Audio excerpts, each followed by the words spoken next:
बिस्मिल्लाहिर्रहमानिर्रहीम। अस्सलाम वालेकुम। प्री स्कूल यानी कि छोटी उम्र के बच्चों को कैसे ईमानदारी सिखाई जाए।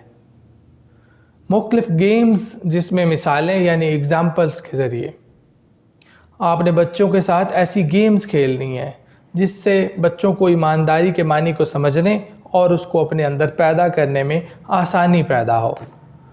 इसका तरीक़ाकार क्या होगा?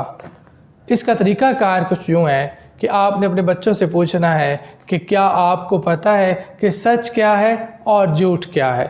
जब आपके बच्चे इसका जवाब दे चुकें तो आपने उन्हें कहना है कि आओ मैं आपसे कुछ सवाल पूछता हूँ या आपको कुछ बताता हूँ, आपने उसमें से बताना है मुझे कि क्या वो सच है या झूठ है।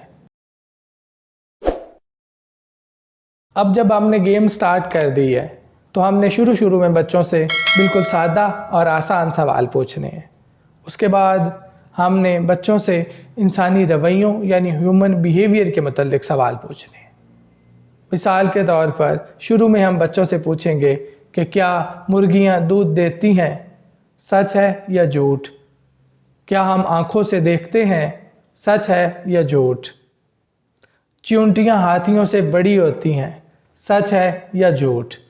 इसी तरीके से आप बच्चों के सामने किसी एक बर्तन में से बिस्किट उठाएं और खा जाएं और बच्चों को कहें कि मैं तो बिस्किट खाया ही नहीं, क्या ये सच है या झूठ। आप कोई खिलौना उठा सकते हैं और बच्चों के सामने ज़मीन पर फेंक दें और कहें कि खिलौना मुझसे गिर गया है, क्या ये सच है या झूठ।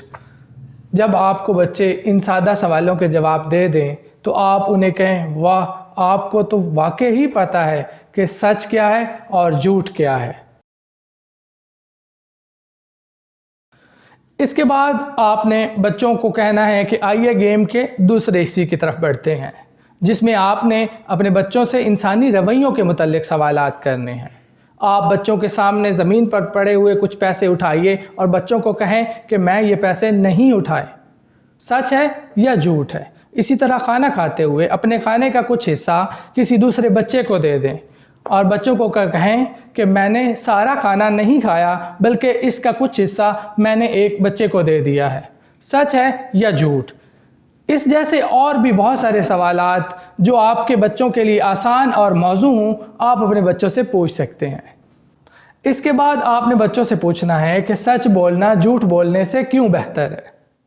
जब बच्चे अपने जवाब दे दें तो आपने उन्हें बताना है कि सच बोलने से गलती करने वाले का पता चल जाता है और वो अपनी गलती सुधार लेता है।